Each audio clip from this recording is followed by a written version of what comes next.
नमस्कार दोस्तों जैसा कि आप सभी को पता है कि हम किरण प्रैक्टिस वर्कबुक देख रहे थे, जिसमें कुल 32 प्रैक्टिस सेट दे रखे हैं। उन 32 प्रैक्टिस सेट में अभी तक हमने आपको 30 यानी कि 30 प्रैक्टिस सेट करवा दिए हैं। दोस्तों आज की इस वीडियो में हम 31 प्रैक्टिस सेट को देखने वाले हैं। और दोस्तों ये 31 प्रैक्टिस सेट में आपके प्रीवियस ईयर के प्रश्न दे रखे हैं।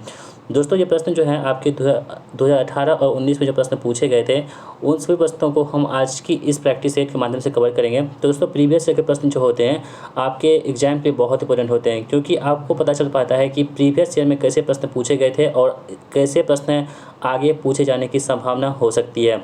तो दोस्तों इस वीडियो को आप ध्यान से देखिएगा और एक एक प्रश्नों को बड़ी बारीकी से देखिएगा। और दोस्तों वीडियो को देखने के बाद आप हमें कमेंट बॉक्स में बताइएगा कि इस प्रैक्टिस सेट में आपका कितना स्कोर बन पा रहा है। ठीक है दोस्तों, क्योंकि आपको पता है कि आपके जो है ना अगस्त और सितंबर में एग्ज़ाम हो जाएगा, तो आप अभी कितने पानी में हैं अपना आकलन कर सकते हैं अपने स्कोर को बता करके। ठीक है दोस्तों, यदि आपको इसकी पीडीएफ प्राप्त करनी है तो पीडीएफ कहाँ पर मिलेगा? हमारे टेलीग्राम चैनल पर मिलता है, जिसका लिंक भी हमने इस वीडियो के डिस्क्रिप्शन बॉक्स में दे रखी है। आप लोग जाइए टेलीग्राम को ज्वाइन कर दीजिए, क्योंकि वहाँ पर आपको पीडीएफ मिल जाएगी। तो चलिए दोस्तों शुरू करते हैं आज की इस प्रैक्टिस सेट को। पहला सवाल दोस्तों आपकी स्क्रीन पर आ चुका है। कह रहा है कि निम्नलिखित में नदियों में से किसकी घाटी परियोजना बिहार में स्थापित है?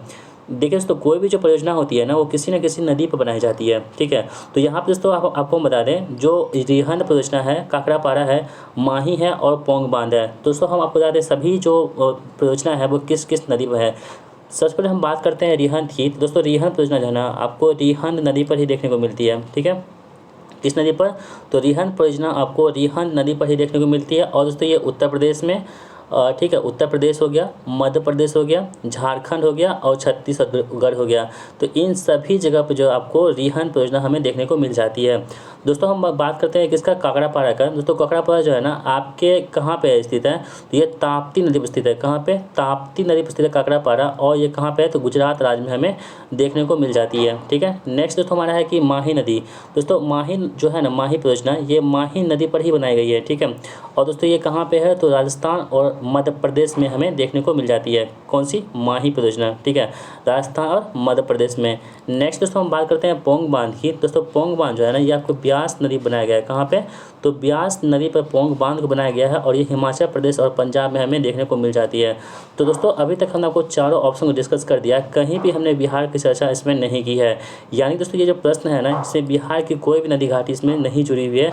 तो इस प्रकार ये प्रश्न जो है गलत हो जाता है। ठीक है, तो यानी कि आयोग के द्वारा जो प्रश्न पूछा गया था वो बिल्कुल गलत था। ठीक है, तो दोस्तों हम बढ़ते हैं दूसरे प्रश्न की ओर। दूसरा प्रश्न आपके स्क्रीन पर आ चुका है। बिहार का खान एवं भूतत्व विभाग कब बनाया गया था? तो दोस्तों आपको बता दें, बिहार का जो खान एवं भूतत्व विभाग है, इसकी स्थापना की गई थी 1964 ईस्वी में इसकी स्थापना की गई थी। ठीक है, इसे आप याद रखेंगे। ऑप्शन नंबर 4 यहाँ पे हमारे प्रश्न का बिल्कुल राइट आंसर हो जाएगा। अगला सवाल आपके स्क्रीन पर है, निम्नलिखित में से कौन सा एक ऑपरेटिंग सिस्टम है? दोस्तों कंप्यूटर का सवाल है और ऑपरेटिंग सिस्टम के बारे में यहाँ पे पूछा जा रहा है आपसे। देखिए कह रहा है कि Microsoft Excel, Microsoft Windows XP, Adobe Reader और माइक्रोसॉफ्ट वर्ड, इन 4 ऑप्शन में से कौन सा आपका एक ऑपरेटिंग सिस्टम यहाँ पे हो जाता है? दोस्तों देखिए ऑपरेटिंग सिस्टम जो होती है ना, वो क्या होता है आपको बता दें। ऑपरेटिंग सिस्टम जो होता है एक प्रकार का सॉफ्टवेयर होता है। ठीक है, यानी जो भी ऑपरेटिंग सिस्टम होंगे वो क्या होंगे? एक प्रकार का सॉफ्टवेयर हो जाएंगे। सॉफ्टवेयर क्या होता है दोस्तों? कोई भी जब मतलब कि इलेक्ट्रॉनिक चीज़ें जब चलती हैं तो इसे हम छू नहीं सकते हैं, वो महसूस कर सकते हैं, उसे क्या बोलते हैं? हम सॉफ्टवेयर कहते हैं। और दोस्तों जो सॉफ्टवेयर जो होती है, ये उपभोक्ता एवं कंप्यूटर हार्डवेयर के कंपोनेंट्स जो होते हैं, इसके मध्य जो है वो समन्वय का काम करता है। कौन? सॉफ्टवेयर करता है। ठीक है, तो यहाँ पे तो जो माइक्रोसॉफ्ट विंडोज एक्सपी है, यहाँ पे हमारा वो क्या होगा? ऑपरेटिंग सिस्टम के अंतर्गत आता है। कौन सा? Microsoft Windows XP. तो ऑप्शन नंबर 2 यहाँ पे हमारे प्रश्न का राइट आंसर हो जाएगा। दोस्तों इसके अलावा आपको हम कुछ बता दें, जो ऑपरेटिंग सिस्टम्स होते हैं जैसे कि माइक्रोसॉफ्ट विंडोज एक्सपी, तो ये पहला हो गया। दूसरा होता है कौन सा? एंड्रॉयड। ठीक है दोस्तों, क्या होता है? एंड्रॉयड जो होती है ये आपकी क्या होती है? ऑपरेटिंग सिस्टम होती है एंड्रॉयड। इसके अलावा दोस्तों आपका होता है लिनक्स। क्या होता है? लिनक्स होता है ऑपरेटिंग सिस्टम। और दोस्तों जैसे कि हम जान लेते हैं कि एप्पल, जो हम लोग आईफोन यूज करते हैं, उसका क्या आता है? एप्पल का iOS आता है। ठीक है, जिस प्रकार से दोस्तों जो एंड्रॉयड आता है ना, उस प्रकार से जो एप्पल क्या होता है iOS आता है, और दोस्तों एप्पल का ही क्या होता है MacOS होता है, ठीक है, MACOS। तो ये सभी क्या होते हैं, तो ऑपरेटिंग सिस्टम के अंतर्गत आते हैं, आप इसे ध्यान में रखेंगे। तो ऑप्शन नंबर 2 यहाँ पे हमारे प्रश्न का बिल्कुल राइट आंसर हो जाएगा। दोस्तों हम बढ़ते हैं अगले सवाल की ओर। किस अभिनेत्री को स्वच्छ साथी कार्यक्रम के राजदूत के रूप में वर्ष 2016 में नामित किया गया था? तो दोस्तों ये प्रश्न जो है करंट अफेयर्स का प्रश्न है और 2016 में प्रश्न पूछे गए थे, तो फिलहाल तो इसकी कोई जरूरत नहीं है, लेकिन दोस्तों आपको जानकारी के लिए बता दें, इसका राइट आंसर क्या होगा, दिया मिर्जा। तो दोस्तों आप किस टाइप के प्रश्न यहाँ पे पूछे जाते हैं करंट अफेयर्स में, आप यहाँ पे देख पा रहे होंगे। दोस्तों जो राजदूत होते हैं ना, एम्बेसडर होते हैं, वो आपके प्रश्न पूछे जाते हैं, यानी कि जो यूनिसेफ के कभी बनते हैं, यूनिसेफ के जो बनते हैं, कभी क्या बोलते हैं राजदूत बनते हैं, ये सभी चीज़ें जो होती हैं आपको ब्रांड एम्बेसडर सब पूछी जाती हैं, ठीक है। तो यहाँ पे ऑप्शन नंबर 2 यहाँ पे दिया मिर्जा इस प्रश्न का राइट आंसर हो जाएगा। अगला सवाल आपके पास है कि बिहार कौन से प्राचीन धर्म का उद्गम स्थल माना जाता है? तो दोस्तों आपको बता दें, जो बिहार है ना, सबसे ज़्यादा आपको यहाँ पे जो ऑप्शन दे रखे हैं उसमें से बौद्ध धर्म के लिए बहुत ही ज़्यादा ये प्रसिद्ध है, उद्गम माना जाता है। क्योंकि दोस्तों आपको पता है कि बौद्ध धर्म से संबंधित कौन थे, गौतम बुद्ध थे, ठीक है। तो गौतम बुद्ध से संबंधित जितने भी आपके एग्जाम में फैक्ट बनते हैं उन सभी को हम कवर करने की कोशिश कर रहे हैं, आप लोग ध्यान से सुनिएगा, ठीक है। देखिए दोस्तों, सबसे पहले हम बात करते हैं गौतम बुद्ध की। तो गौतम बुद्ध का जन्म कहाँ हुआ था? तो गौतम बुद्ध का जन्म हुआ था 563 ईसा पूर्व में। कब? 563 ईसा पूर्व में कहाँ हुआ था? तो नेपाल के लुम्बिनी वन में हुआ था, ठीक है। और दोस्तों एक बार और ध्यान रखिएगा, जैसे गौतम बुद्ध ने अपना गृह त्याग किया था, उसे इतिहास हम लोग क्या बोलते हैं, महाविनिष्क्रमण कहते हैं, ठीक है। और जब इन्होंने अपना घर को त्याग दिया था, तो त्यागने के पश्चात ज्ञान की प्राप्ति हुई थी, कहाँ पे? बोध गया में। और दोस्तों बोध गया कहाँ पड़ता है? बिहार में पड़ता है, इसलिए ये बहुत ही ज़्यादा फेमस होता है बौद्ध धर्म। और दोस्तों जो एक बात और आपसे पूछा जाएगा कि गौतम बुद्ध को किस वृक्ष के नीचे ज्ञान की प्राप्ति हुई थी, तो आपको बताना होगा दोस्तों कि गौतम बुद्ध को बोधि वृक्ष यानी पीपल के वृक्ष के नीचे जो है ना ज्ञान की प्राप्ति हुई थी, जो कहाँ पे है? बोध गया में है। तो इस लिहाज से भी दोस्तों बौद्ध धर्म जो है बिहार के लिए काफ़ी इंपॉर्टेंट हो जाता है, ठीक है। तो दोस्तों हम बढ़ते हैं अगले सवाल की ओर।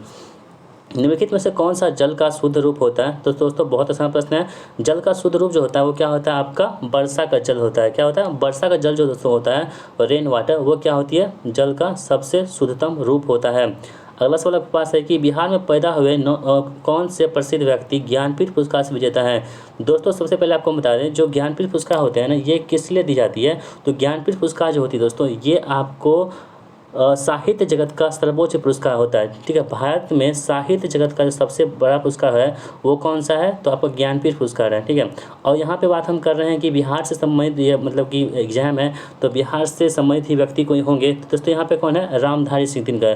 दोस्तों रामधारी सिंह दिनकर जो है ना, ये कहाँ के हैं? तो आप सभी लोग जानते होंगे सिमरिया गाँव, ठीक है। दोस्तों बेगूसराय जिला में पड़ता है सिमरिया गाँव, इन्हीं के रहने वाले कौन है? रामधारी सिंह दिनकर। इनको दोस्तों वर्ष 1972 ईस्वी में ये ज्ञानपीठ पुरस्कार मिला था। और किसके लिए मिला था? तो इसकी एक रचना है कौन सी? उर्वशी, ठीक है। उर्वशी जो साहित्य है, उस उर्वशी साहित्य जो नॉवेल है दोस्तों इनका, तो उर्वशी के लिए ही इसे ज्ञानपीठ पुरस्कार मिला था। कब? 1972 ईस्वी में इसे दिया गया था। दोस्तों रामधारी सिंह दिनकर की उर्वशी के अलावा बहुत सारी इंपॉर्टेंट जो नॉवेल्स हैं, जैसे कि रश्मिरथी हो गया, आप याद रख सकते हैं, रश्मिरथी हो गया, कुरुक्षेत्र हो गया, हुंकार हो गया, परशुराम हो गया, परशुराम की प्रतीक्षा, ये उसका पूरा नाम क्या है? परशुराम की प्रतीक्षा। ये सभी दोस्तों क्या है? तो जो रामधारी सिंह दिनकर जी हैं, इनका प्रमुख जो है साहित्य है, तो इसे आप याद रखेंगे। तो ऑप्शन नंबर 4 यहाँ पे हमारे प्रश्न का बिल्कुल सही जवाब हो जाएगा। दोस्तों हम बढ़ते हैं अगले सवाल की ओर। बिजली के बल्ब में प्रयुक्त फिलामेंट तंतु किसका बना होता है? तो दोस्तों बिजली के बल्ब में जो है ना फिलामेंट बना होता है, वो आपका टंगस्टन का बना होता है, ठीक। किसका? टंगस्टन का। और दोस्तों टंगस्टन का जो मतलब कि सिंबॉलिक जो चिन्ह होता है क्या होता है? डब्ल्यू होता है। क्या डब्ल्यू होता है। और उसकी जो परमाणु संख्या होती है 74 74 होती है। कितनी होती है? 74 होती है। दोस्तों जो बिजली के बल्ब थे, इसका आविष्कार किसने किया था? तो थॉमस अल्वा एडिसन द्वारा बिजली के बल्ब का आविष्कार किया गया था। और इसके फिलामेंट में टंगस्टन तंतु का इस्तेमाल किया जाता है, ठीक है। तो इसे आप याद रख सकते हैं। अगला सवाल आपके पास है कि निम्नलिखित में से आपातकाल के दौरान मौलिक अधिकार के परिवर्तन के लिए किसी भी न्यायालय जाने के लिए अधिकार को कौन स्थगित कर सकते हैं? आपके पास 4 ऑप्शन है: प्रधानमंत्री, भारत के मुख्य न्यायाधीश, राष्ट्रपति और मुख्य चुनाव आयुक्त। देखिए दोस्तों आपातकाल की जो घोषणा होती है ना, वो अनुच्छेद 352 के अंतर्गत होती है। क्या होती है? अनुच्छेद 352 के अंतर्गत जो है ना आपातकाल की घोषणा होती है, ठीक है। और दोस्तों ये किस आधार पर होती है? तो देखिए ये अदा होती है बाह्य आक्रमण एवं सशस्त्र विद्रोह के आधार पर ये आपातकाल घोषणा की जाती थी। दोस्तों इससे पहले जो है ना कुछ मतलब कि जो आंतरिक अशांति थी इसके आधार पर भी आपातकाल घोषणा की जाती थी, लेकिन उसे अब हटा दिया गया है। दोस्तों आपातकाल के दौरान जो है ना अनुच्छेद 20 और 21 ये इंपॉर्टेंट फैक्ट है, आप याद रखेंगे। अनुच्छेद नंबर जो 20 और 21 है आपातकाल के दौरान जो है ये मतलब कि क्या होती है ख़त्म नहीं होती है, लागू ही रहती हैं, तो इसे आप याद रखेंगे। दोस्तों अगर हम बात करें अनुच्छेद 20 में, तो 20 में क्या है, तो 20 में है दोष सिद्धि के संबंध में संरक्षण का अधिकार। और वहीं दोस्तों हम बात करते हैं कि अनुच्छेद 21 में क्या है, तो प्राण एवं दैहिक स्वतंत्रता की बातें इसमें की गई है, तो इसे आप याद रखेंगे। ऑप्शन नंबर जो 3 है राष्ट्रपति दोस्तों इसको क्या कर सकते हैं, तो स्थगित कर सकते हैं। ठीक है, तो अगला सवाल देख लेते हैं हम लोग। बिहार का कौन सा शहर सिल्क सिटी के रूप में भी जाना जाता है। दोस्तों बहुत बड़ा प्रश्न है, बिहार का शहर सिल्क सिटी। दोस्तों ये कौन सा है, भागलपुर। दोस्तों कौन कौन स्टूडेंट जो है हमें इस वीडियो को भागलपुर से देख रहे हैं, आप अपना नाम हमें कमेंट बॉक्स में जरूर बताइएगा। ठीक है, तो सिल्क सिटी किसे कहते हैं, भागलपुर को सिल्क सिटी के नाम से जानते हैं। दोस्तों इसको सिल्क सिटी इसलिए कहते हैं क्योंकि यहाँ पे है ना टसर रेशम। दोस्तों रेशम की बहुत सारे प्रकार से होती है, लेकिन जो टसर रेशम है इसकी किस्म जो है सबसे ज़्यादा कहाँ पर आ जाती है, तो भागलपुर में पाई जाती है, इसलिए इसे दोस्तों मतलब सिल्क सिटी के नाम से भी जानते हैं। और दोस्तों जो रेशम का जो पालन होता है ना उसे क्या बोलते हैं हम लोग, सेरीकल्चर के अंतर्गत रेशम के कीटों का पालन किया जाता है, तो इसे भी आप याद रखेंगे। ठीक है दोस्तों, ये था 10 प्रश्न जो आपके जीके के प्रश्न पूछे जाते हैं। अब हम बढ़ते हैं रीजनिंग की ओर, और रीजनिंग का सवाल आपके स्क्रीन पर है। कह रहे हैं कि एक्स वाई से लंबा है। ठीक है, ऐसे प्रश्न दोस्तों आपको क्या करना है ना, जो ऊपर होगा लंबा होगा उसको ऊपर रखेंगे, और जो उससे छोटा होगा उसको नीचे लिखते जाएंगे। जैसे कि देखिए एक्स जो है ना वाई से लंबा है, तो यहाँ पे एक्स है, ठीक है, किससे लंबा है, तो वाई से लंबा है, तो वाई से लंबा हो गया एक्स। और जेड डब्ल्यू से लंबा है, दोस्तों इसके बीच में कोई संबंध बन रहा है क्या, नहीं बन रहा है, तो इसलिए हम क्या करेंगे यहाँ पे इसको अलग से लिखेंगे। तो जेड जो है वो डब्ल्यू से लंबा है, तो जेड यहाँ पे है दोस्तों वो किससे लंबा हो जाएगा, तो डब्ल्यू से लंबा हो जाएगा, कौन सा, जेड। ठीक है, यहाँ पर हम लिख पाएंगे। यदि डब्ल्यू वाई से लंबा है, और दोस्तों डब्ल्यू जो है ना ये वाई से लंबा है, तो वाई से लंबा होगा तो डब्ल्यू यहाँ पर हम रख सकते हैं डब्ल्यू यहाँ पे रख दिए यदि डब्ल्यू को, तो जेड को हम यहाँ रखना पड़ेगा। तो सबसे लंबा कौन है, अब एक्स और जेड में पता चल पा रहा है कि कौन सा लंबा होगा कौन सा छोटा होगा, नहीं पता चल पा रहा है। तो इसलिए दोस्तों जब नहीं कुछ पता चलता है तो उसको हम क्या कर सकते हैं, निर्धारित नहीं किया जा सकता, यानी कि कैन नॉट बी डिटरमाइंड कर सकते हैं। तो ऑप्शन नंबर 4 यहाँ पे हमारे प्रश्न का बिल्कुल राइट आंसर हो जाएगा। अगला सवाल स्क्रीन पर है कि नीचे दी गई पेपर शीट को बिंदीदार रेखा के अनुसार फोल्ड किया गया है, परिणाम में इस शीट पर कितने किनारे होंगे। तो दोस्तों इसको शीट पे जो है कितने किनारे हो जाएंगे आपके पास, तो ये किनारे जो है दोस्तों आपके पास 6 किनारे यहाँ पे हो जाएंगे जब इसे आप खोलेंगे। ठीक है, अगला सवाल आपके पास है, श्रृंखला में एक गायब वर्ण। दोस्तों यहाँ पे जो आपको 4, 5, 9, 18, 36, 34 दे रखे हैं, इसके बाद कौन सी संख्या यहाँ पे आएगी आपको चूज करना है। ठीक है, देखिए 4 से 5 कैसे हुआ, फिर 9 कैसे हुआ, 18 कैसे हुआ, 34 कैसे हुआ, आपको बताते चलना है। देखिए तो आप ध्यान से देखेंगे ना, तो 4 + 1 का स्क्वायर करेंगे कितना हो जाएगा, 5 हो जाएगा, 5। अभी आप देख पा रहे होंगे 5 लिखा हुआ है। फिर दोस्तों हम क्या करेंगे, 5 + 2 का स्क्वायर कितना होता है, तो दूनी 4, 5 कितना हुआ, 9। ठीक है, उसके बाद दोस्तों हम क्या करेंगे, 9 लिखेंगे और फिर 3 का स्क्वायर, इसी तरह हम बढ़ते जाएंगे। उसके बाद दोस्तों यहाँ पे 34 जो आएंगे ना, तो 34 प्लस कितना हो जाएगा, 5 आ जाएगा। और जब 5 का स्क्वायर करेंगे तो कितना होता है, 25 होता है। और 34 और 25 हम जोड़ेंगे तो कितना हो जाएगा आपके पास, 5, 4, 9 और 3, 2, 5 यानी 59 हो जाएगा, जो ऑप्शन नंबर किसमें 4 में दे रखा है। ठीक है, तो आई होप दोस्तों आपने इस प्रश्न को समझ लिया होगा। हम बढ़ते हैं अगले सवाल की ओर।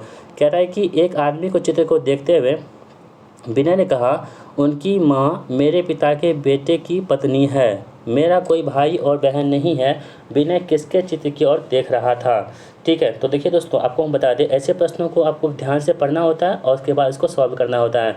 देखिए इसमें क्या कह रहा है कि एक आदमी को चित्र को देखते हुए विनय ने कहा, यानी कि कोई विनय नाम का व्यक्ति है, ठीक है, और चित्र की ओर देख रहा है, विनय है और यहाँ पे चित्र लगा है उसको देख रहा है। ठीक है, और कह रहा है, विनय ने कहा उसकी माँ, यानी कि फ़ोटो जो है फ़ोटो वाला की माँ मेरे पिता के बेटे की पत्नी है, यानी कि मेरे पिता के बेटे में खुद हुआ, यदि मेरे कोई भाई बहन नहीं है। आगे कह रहा है ना, मेरा कोई भाई बहन नहीं है, यानी कि मेरे माँ बाप का सिर्फ एक ही बच्चा है जो मैं हूँ। तो उनकी माँ यानी कि फोटो वाले की जो माँ है मेरे पिता के बेटे मेरे खुद की पत्नी है, यानी कि जो फ़ोटो है फ़ोटो वाला जो है फ़ोटो में जो है इसकी माँ जो है ना वो मेरे बेटे की पत्नी है, यानी कि पिता के बेटे की पत्नी है, तो मेरा कोई भाई और बहन नहीं है। विनय किसके चित्र की ओर देख रहा था? तो दोस्तों विनय का कोई भाई और बहन नहीं है। विनय के पिता का पुत्र स्वयं विनय का हुआ, तो विनय को पत्नी जो पत्नी है और चित्र वाले क्या है? तो उसकी माता है, यानी कि ये जो है ना चित्र वाला, इसका विनय कौन है? बेटा है। ठीक है, इसलिए दोस्तों चित्र में उसका बेटा है। ऑप्शन नंबर 2 यहाँ पे हमारे प्रश्न का राइट आंसर निकल के आ जाएगा। अगला सवाल आपके स्क्रीन पर है, नीचे दी गई जानकारी को पढ़ें और उसके नीचे गए प्रश्न का उत्तर यहाँ पे आपको देना है। ठीक है, तो दोस्तों यहाँ पे 7 छात्र हैं PQRSTU ने एक सीरीज की परीक्षा दी है। किसी भी 2 छात्रों को समान अंक नहीं हुए हैं। बी हमेशा पी से अधिक अंक प्राप्त करता है और पी हमेशा क्यू से अधिक अंक प्राप्त करता है। हर बार या तो आर उच्चतम अंक प्राप्त करता है और टी न्यूनतम अंक प्राप्त करता है। यह वैकल्पिक रूप से एस उच्चतम अंक प्राप्त करता है और क्यू न्यूनतम अंक प्राप्त करता है। यदि आर का स्थान दूसरा और क्यू का स्थान 5वां है तो निम्न में से क्या सही होगा? दोस्तों इसमें देखिए 2 कंडीशन बनेगा। पहला कंडीशन क्या बनेगा इसमें आपको हम बता दें। देखिए इसमें जब आपको 2 कंडीशन बनेगा ना, पहला होगा कौन सा? देखिए इस कभी हम आर को हम आगे करेंगे तो आर जब यहाँ पे क्या कह रहा है, आर का स्थान दूसरा है तो एस जब बड़ा होगा तो आर दूसरे स्थान पर आया। ठीक है, उसके बाद उसको क्या आएगा? भी आएगा, उसके बाद क्या आएगा? पी आएगा, उसके बाद क्या आएगा? क्यू आएगा, उसके बाद क्या आएगा? टी आएगा और उसके बाद क्या आएगा? यू आएगा। ठीक है, तो इस प्रकार से यहाँ पे आ जाएगा। ठीक है, तो आप देखेंगे दोस्तों यहाँ पे तो जो हमारा ऑप्शन नंबर 2 है, टी का स्थान जो है ना, टी का स्थान कहाँ पे है? तो 1 2। ठीक है, टी का स्थान क्या है हमारा? छठा है। एस देखेंगे तो कितना हो जाएगा? छठा हो जाएगा। जो ऑप्शन में किस में दे रखा है? तो 2 में दे रखा है। ठीक है, तो ऑप्शन नंबर 2 यहाँ पे हमारे प्रश्न का राइट आंसर हो जाएगा। ठीक है, अगला सवाल देख लेते हैं हम लोग। मूल जोड़ी के रूप में दिए गए यहाँ पे जो है ना, मतलब कि यहाँ पे क्या आएगा? चींटियाँ हैं, घोंसला है, मधुमक्खी है, क्या आएगा? ठीक है दोस्तों, आप ध्यान से देखेंगे तो चींटी जो है, जो चींटी, घोंसला है, मधुमक्खी क्या होती है? तो चींटी के जो मतलब कि रहने का स्थान को हम लोग क्या बोलते हैं? घोंसला बोलते हैं। उसी प्रकार से जो मधुमक्खी होती है, तो मधुमक्खी के जो रहने का स्थान होता है उसे हम लोग क्या बोलते हैं? छत्ता बोलते हैं। क्या बोलते हैं? छत्ता बोलते हैं, क्योंकि मधुमक्खियाँ कहाँ रहती है? छत्ते में रहती है। ठीक है, क्यू की माँ पी की बहन है। दोस्तों यहाँ पे ब्लड रिलेशन का प्रश्न आ चुका है, तो यहाँ पे देखेंगे आप खुद से। देखिए क्यू की माँ जो है ना, पी की बहन है और क्यू है यहाँ पे। ठीक है, और क्यू की कोई माँ है और हम ऊपर लिखते हैं माँ को, जो माइनस कर देते हैं। तो क्यू की माँ पी की बहन है और पी है यहाँ पे। अब पी क्या है, मतलब लड़का है लड़की है, अभी हमको पता नहीं चल पाया, लेकिन ये दोनों क्या है? भाई, मतलब बहन है इसकी है। ठीक है, जो एम का बेटा है, जो एम का बेटा है, कौन? पी जो है वो क्या है? एम का बेटा है। ठीक है, तो यहाँ पे दोस्तों पी पुत्र है एम का, पी जो है ना वो क्या है? तो एम का पुत्र है। ठीक है, एम का बेटा है ना, कहाँ एम का बेटा है, यानी कि एम का बेटा ये हो गया, तो ये पुत्री हो गई, ये भाई बहन हो गई, और एम का ये बेटा हो गया। तो एम का बेटा जब ये हो गया तो दोस्तों दोनों का जो है ना ये एम अब क्या है हमको पता नहीं चल पा रहा है, यानी कि इसकी ये बेटी हो गई और इसका ये बेटा हो गया। ठीक है, लेकिन क्यों दोस्तों क्यों है? क्योंकि ये माँ है। इसका मतलब आप यहाँ पर देख पा रहे होंगे, क्यू का ये माँ हो गई, ये कौन सा? मम्मा हो गए, और एम इसका नाना या नानी हो गए। ठीक है, तो अतः पी क्यू का क्या है? तो पी दोस्तों जो है ना, पी वो क्यू का क्या है? तो क्यू का क्या है? मम्मा है। तो मम्मा किस में ऑप्शन दे रखा है? ऑप्शन नंबर 3 में दे रखा है। ऑप्शन नंबर 3 यहाँ पे हमारे प्रश्न का राइट आंसर हो जाएगा। अगला सवाल देख लेते हैं हम लोग। तो दोस्तों हम आगे बढ़ते हैं और प्रश्न संख्या 18 को हम देख लेते हैं। यहाँ पे देखिए दोस्तों, यहाँ पे आपको श्रृंखला एक गायब है, आपको चूज करना है यहाँ पे कौन सी संख्या आएगी। 1 2 5 12 27 58 121 के बाद दोस्तों यहाँ पे आपको कौन सी संख्या यहाँ पे आएगी, आपको यहाँ पे बताना है। ठीक है दोस्तों, ध्यान से आप देखेंगे तो 1 + 1 कितना हो जा रहा है? 2।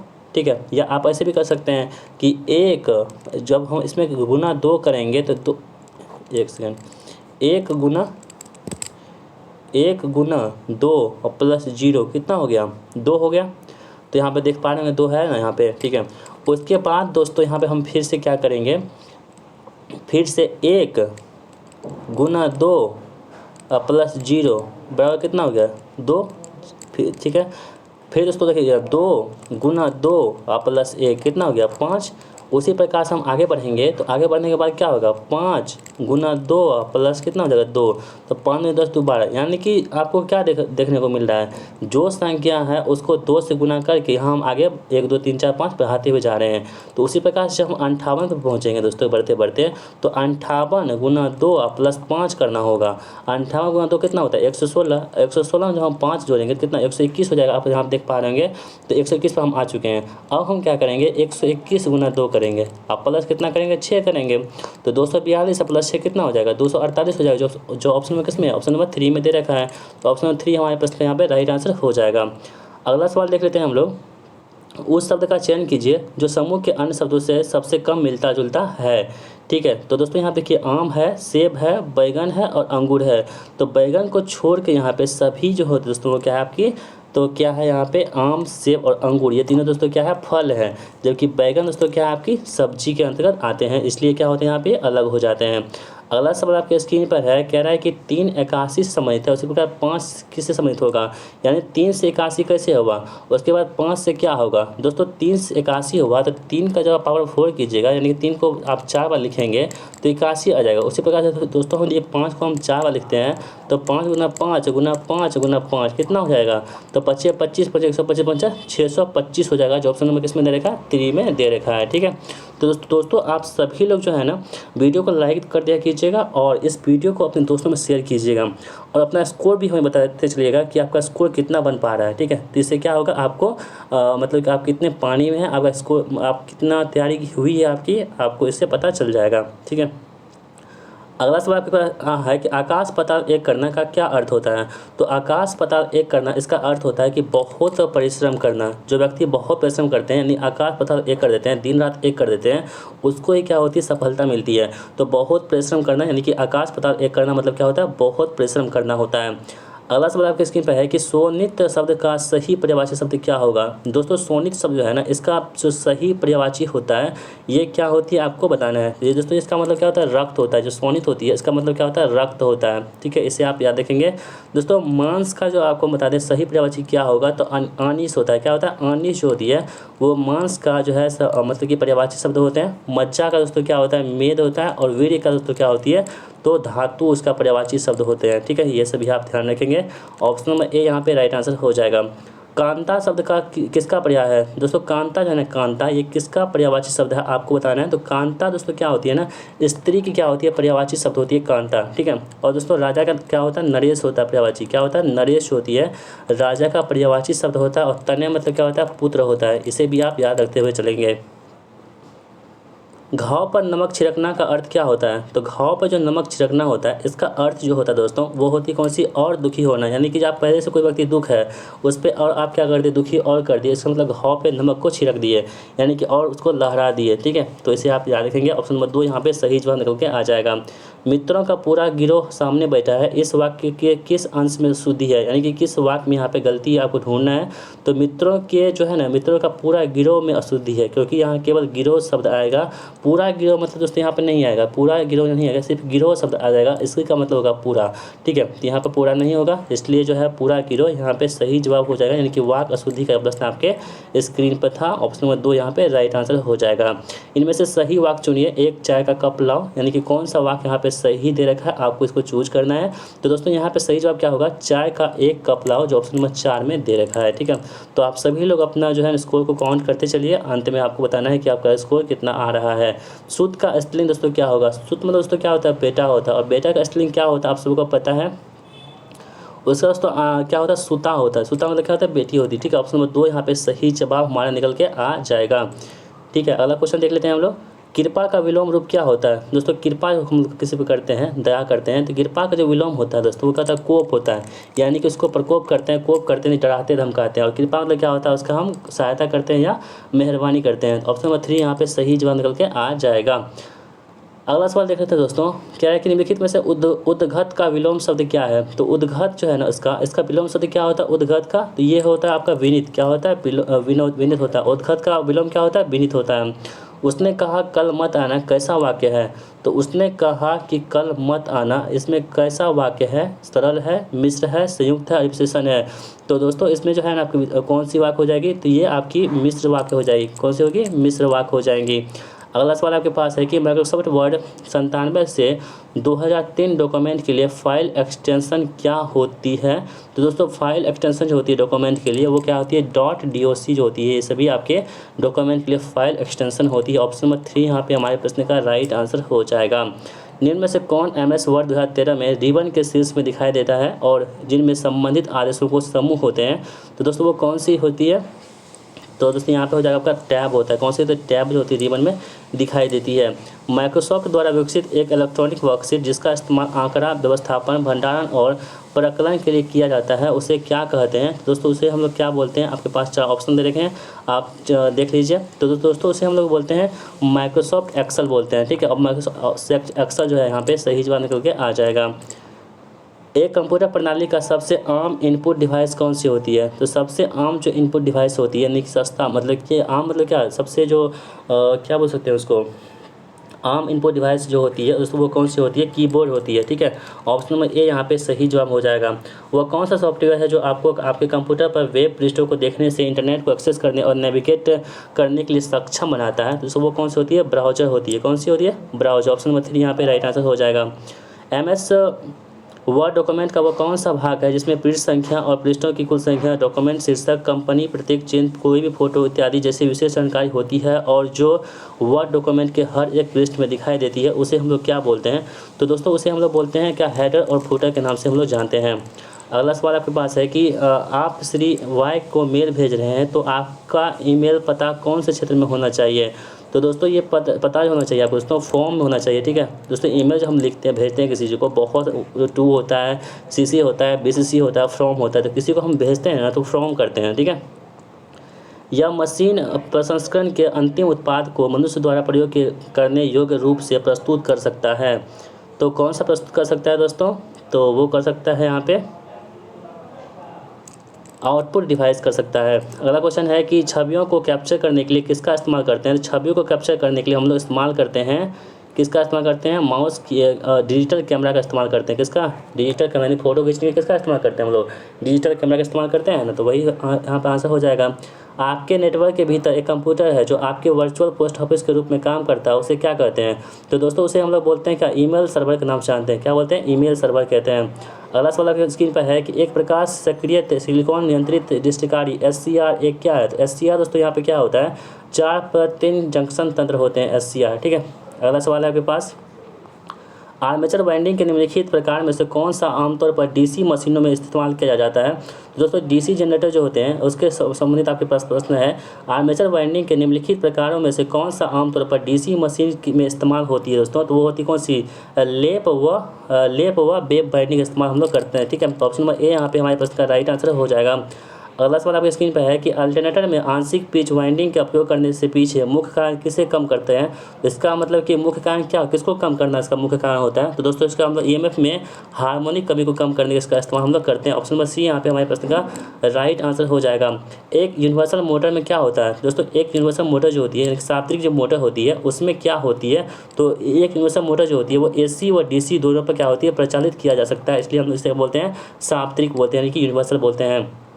एक संधारित्र स्टार इंडक्शन मोटर का संधारित्र किसके साथ श्रृंखला में जुड़ा रहता है? तो दोस्तों किसके साथ ये श्रृंखला में जुड़ा रहता है? तो ये स्टार्टिंग वाइंडिंग के साथ जो होती है श्रृंखला में जुड़ी हुई होती है, ठीक है। अगला सवाल देख लेते हैं हम लोग, फीडर संरक्षण के लिए प्रयुक्त रिले कौन सी होती है? तो फीडर जो संरक्षण के लिए प्रयुक्त रिले होती है वो कौन सी रिले होती है? वो होती है ट्रांसले रिले। कौन सी होती है? ट्रांसले रिले होती है फीडर कनेक्शन के लिए।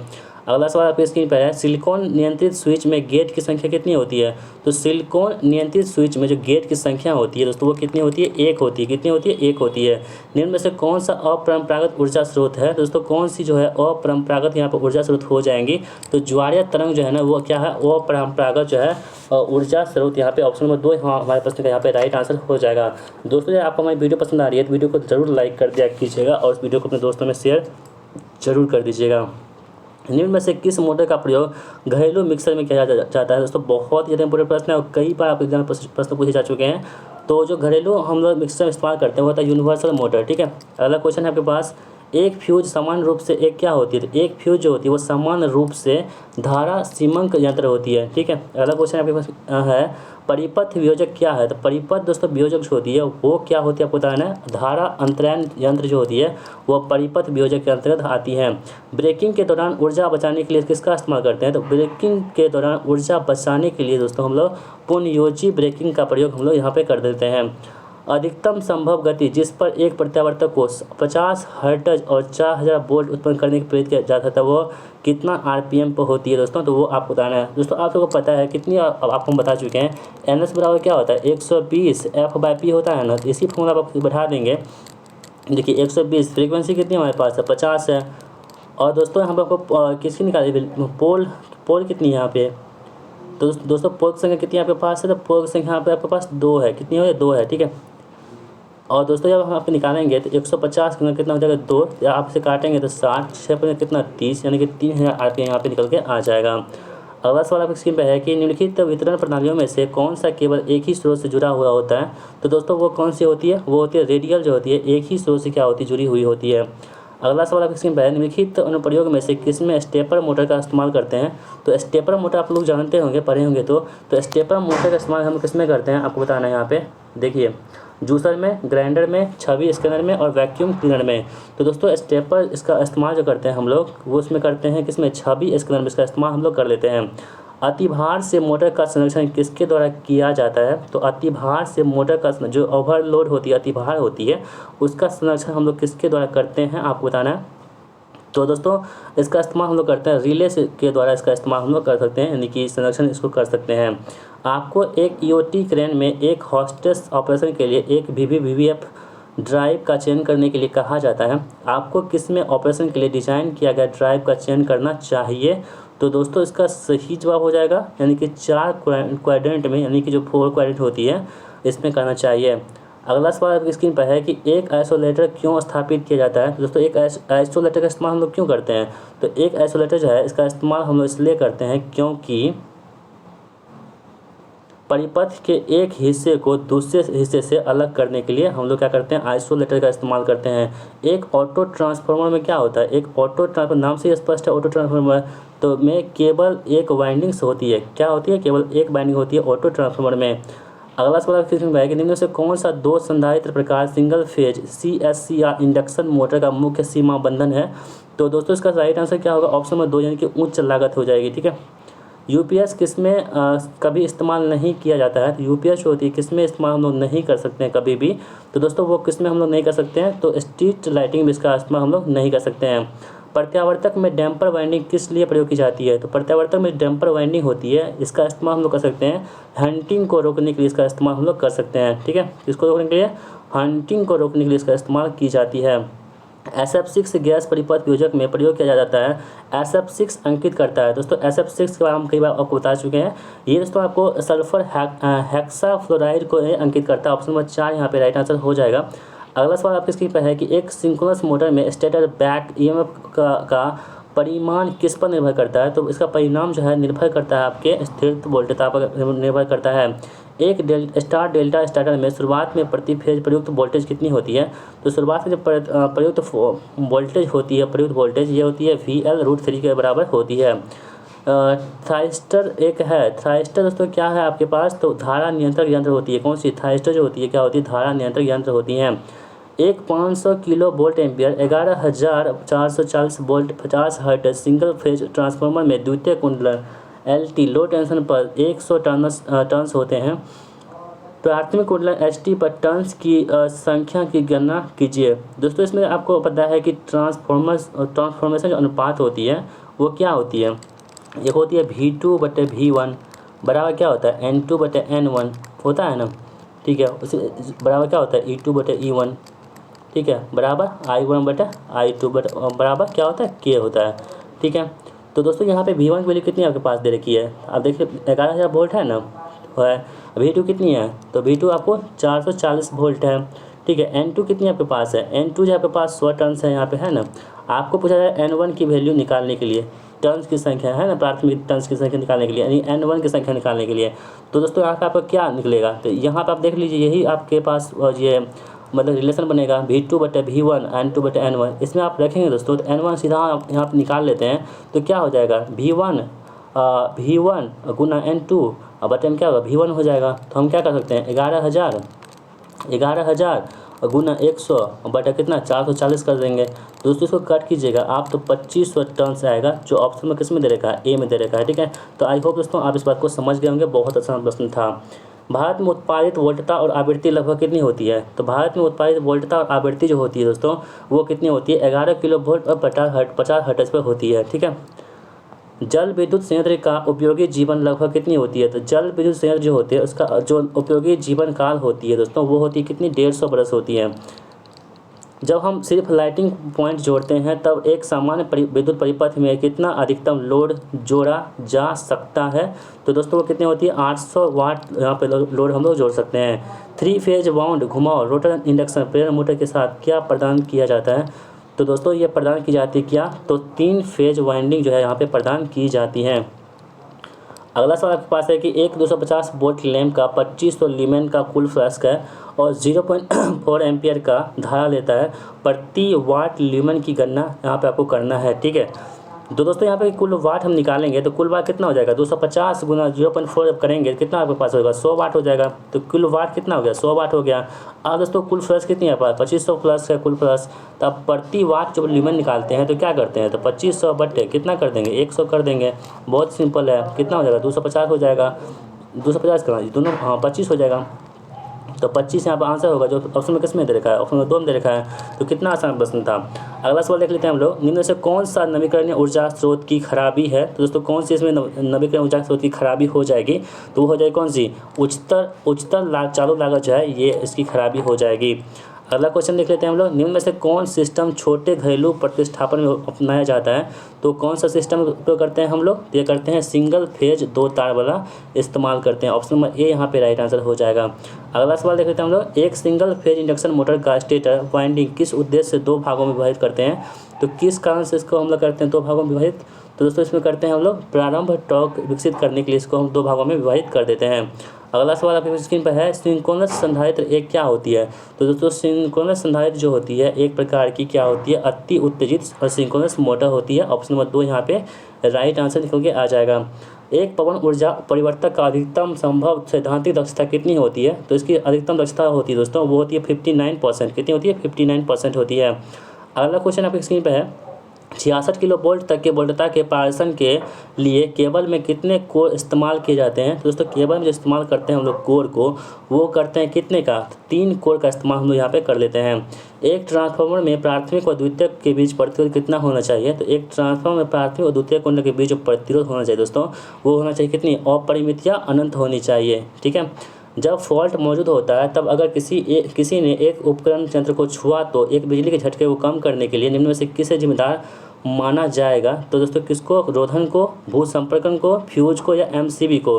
तो किसको जिम्मेदार मानेंगे दोस्तों हम लोग? तो हम लोग भू संपर्क यानी कि अर्थिंग को क्या करेंगे हम लोग? जिम्मेदार मान लेते हैं। आंतरिक वायरिंग में प्रयुक्त आधात्मिक कंडक्ट आमतौर पर किसके बने होते हैं? दोस्तों इसके जो बने होते हैं ना ये आपके पीवीसी के बने होते हैं। ठीक है। एक 3 फेज इंडक्शन मोटर में 4 पोल है और एक 50 हर्ट्ज की आपूर्ति से जुड़ा हुआ है। तो निम्न की गणना की यानी सिंक्रोनस गति आपको निकालना है, स्लिप निकालना है और रोटर को स्लिप 4% है। ठीक है। तो सबसे दोस्तों हम आरपीएम निकाल लेते हैं। तो सिंक्रोनस गति कितनी हो जाएगी? एनएस की वैल्यू कितनी होती है आप सभी को पता है, कितनी बार हम बता चुके हैं? 120/F/P। तो 120 है गुना कितना? 50 फ्रिक्वेंसी है। अब पी कितना आपके पास? 4 पोल है तो 4 × 12 30, 5 × 1500। तो 1500 आरपीएम कहाँ दे रखा है? इसमें है क्या? नहीं। इसमें है क्या? नहीं। इसमें है क्या? नहीं। बस एक ही है। तो हमको स्लिप निकाले भी नहीं, बस आरपीएम निकाले तो आंसर हमारा निकल के आ गया। ऑप्शन नंबर 3 यहाँ पे राइट आंसर हो जाएगा। आईए के नियम अनुसार आवृत्ति का अनुमत कितना जो आईए नियम के अनुसार आवृत्ति का अनुमत परिवर्तन कितना होता है? तो आईए नियम है दोस्तों 1956 वाला, इसके अनुसार जो है ना आवृत्ति का अनुमत परिवर्तन कितनी होती है आपको यहाँ पे बताना है। वो होती है कितनी? 3% होती है यानी कि 3% यहाँ पे सही जवाब हो जाएगा। अगला क्वेश्चन है कि एक छत पर लटका पंखा क्या उपयोग करता है? तो एक छत पर लटका पंखा जो होती है दोस्तों वो क्या करती है हम लोग? संधारित्र स्टार्ट संधारित्र रन मोटर पर ये इस्तेमाल की जाती है। डीसी मशीनों में आर्मेचर वाइंडिंग किसकी आवश्यकता के कारण रोटर पर रखा जाता है? तो दोस्तों ये रखा जाता है किसके ऊपर? तो ये रखा जाता है आपके विद्युत यांत्रिक ऊर्जा स्थानांतरण पर रखी जाती है। वायरिंग के कौन से प्रकार को गोदाम कार्यशालाओं और सार्वजनिक भवनों में वरीयता दी जाती है? तो दोस्तों यहाँ पे वायरिंग का प्रश्न है तो दोस्तों इसका सही जवाब क्या हो जाएगा? वो केसिंग एंड कैपिंग वायरिंग। ठीक है। किसमें? हम लोग जो औद्योगिक होते हैं यानी कि घरों में ये गोदाम में जो प्रयोग करते हैं केसिंग या कैपिंग वायरिंग का इस्तेमाल यहाँ पे करते हैं। निरंतर बस बार के वायरिंग के लिए कौन सी सामग्री प्रयोग की जाती है? तो निरंतर बस बार की जो वायरिंग होती है दोस्तों, वो वायरिंग कौन सी होती है? एल्युमिनियम के वायरिंग का इस्तेमाल हम लोग कर सकते हैं। शक्ति गुणक के सुधार करने के लिए उपभोक्ताओं द्वारा निम्नलिखित उपकरण में से किसे स्थापित करना चाहिए? तो किसको स्थापित करना चाहिए दोस्तों? तो संधारित्र बैंक का इस्तेमाल यहाँ पे करनी चाहिए। अगला सवाल दोस्तों आपकी स्क्रीन पर है, कह रहा है कि वह विद्युत आपूर्ति जिसका निर्दिष्ट वोल्टता या आउटपुट लोड करंट में परिवर्तन आउटपुट वोल्टता के साथ परिवर्तित होता है, वह किसके रूप में जाना जाता है दोस्तों? तो वो हम लोग किसके रूप में जान सकते हैं? तो वो अविनियमित विद्युत आपूर्ति के रूप में जान सकते हैं। एक इंडक्शन मोटर के दो मुख्य भाग होते हैं, तो कौन कौन से उसके दो मुख्य भाग होते हैं इंडक्शन मोटर के? तो वो होते हैं स्टेटर और रोटर, ठीक है। परिपथ वियोजक रेलवे ट्रैक्शन अतिरिक्त अनुप्रयोग और सब स्टेशन में इस्तेमाल किए जाते हैं। निम्न में से किस रेलवे ट्रैक्शन हेतु उपयोग किया जाता है? तो दोस्तों किसका प्रयोग करते हैं हम लोग रेलवे ट्रैक्शन के लिए? तो वैक्यूम परिपथ वियोजक का इस्तेमाल हम लोग कर सकते हैं। एक सर्पी वाला इंडक्शन मोटर की गति पर स्लिप पावर रिकवरी विधि कितनी होती है? तो दोस्तों इसकी रिकवरी विधि जो होती है वो शक्ति गुणक में सुधार करती है लेकिन दक्षता कम कर देती है। अगला सवाल आपके स्क्रीन पर है कि एक यूनिवर्सल मोटर की गति किस पर निर्भर करती है? एक जो यूनिवर्सल मोटर होती है इसकी गति जो होती है दोस्तों वो आपके प्रदायी वोल्टता पर निर्भर करती है। निम्न भूसंपर्पण पद्धतियों में से कौन सा रक्षात्मक बहुसंपर्कन प्रदान करता है? तो कौन करता है दोस्तों? यहाँ पे आपको बता दें वो करता है कौन सा? TNCS पद्धति करता है। एक सिंक्रोनस मोटर सामान्य उत्तेजना के साथ एक लोड पर चल रहा है। यदि मोटर पर लोड बढ़ाया जाता है तो निम्नलिखित कारकों में से कौन सा बढ़ जाएगा? तो कौन से इसमें यहाँ पे बढ़ जाएगा दोस्तों? ये बैक EMF जो होती है वो क्या होती है? बढ़ जाती है। कौन सा घटक सब स्टेशन को उस क्षेत्र से जोड़ता है जहाँ बिजली वितरित किया जाता है? तो दोस्तों वो होती है कौन सी? डिस्ट्रीब्यूटर्स है, सर्विसमैन है, फीडर है, नेटवर्क्स है। तो दोस्तों इसका राइट आंसर क्या हो जाएगा? ऑप्शन नंबर 3 यानी कि फीडर, ठीक है। अगला क्वेश्चन आपके पास है कि कोरोना की घटना किस में होती है? दोस्तों कोरोना घटना जो होती है आपको बता दें ये होती है किस में? पायसन लाइन में होती है कोरोना की घटना। सोडियम वेपर डिस्चार्ज लैंप होते हैं, तो सोडियम वेपर डिस्चार्ज लैंप जो होते हैं वो किस में होते हैं? पीला में होता है, ठीक है। अगला क्वेश्चन है कि एक पावर चॉपर क्या होती है? एक पावर चॉपर जो दोस्तों होती है वो होती है आपकी क्या होती है? तो ये होती है DC को DC में परिवर्तित करता है एक पावर चॉपर, ठीक है। और दोस्तों आज की इस प्रैक्टिस सेट का यानी कि प्रीवियस ईयर का लास्ट प्रश्न हमारा है, एक जल विद्युत बिजली घर में किस प्रकार का अल्टरनेटर प्रयोग करते हैं? दोस्तों हम लोग प्रयोग करते हैं किसका? तो सेलिएंट पोल अल्टरनेटर का इस्तेमाल करते हैं। ऑप्शन नंबर 3 यहाँ पे हमारे प्रश्न का राइट आंसर हो जाएगा। तो दोस्तों इसका प्रैक्टिस सेट नंबर 31 को हमने यहीं पर कवर कर लिया। आशा करते हैं दोस्तों आपकी वीडियो बहुत पसंद आई होगी। दोस्तों आपको हमारी वीडियो पसंद आती है वीडियो को लाइक कर दिया कीजिएगा, इस वीडियो को अपने दोस्तों में शेयर जरूर कीजिएगा। तो मिलते हैं नेक्स्ट प्रैक्टिस सेट के साथ, तब तक के लिए जय हिंद, वंदे मातरम।